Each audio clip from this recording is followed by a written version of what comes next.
তো আজকে আমরা যাচ্ছি রথযাত্রা উপলক্ষে হবিপুর ইস্কন মন্দিরে রথ দেখতে।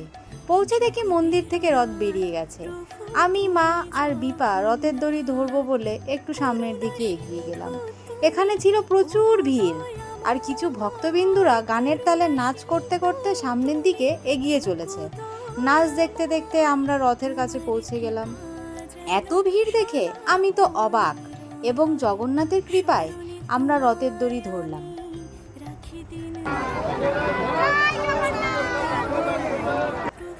ওই দেখো, আমাদের রথ দেখতে পাচ্ছ? সবাই একসাথে রথের সাথে তাল মিলিয়ে যাচ্ছে। জয় জগন্নাথ। আর তোমরা কে কে আজকে রথযাত্রা দেখতে গেছিলে অবশ্যই কমেন্টে জানাবে। তোমরা কি জানো জগন্নাথ দেবের রথের নাম কি? কে কে জানো কমেন্ট করে বলো।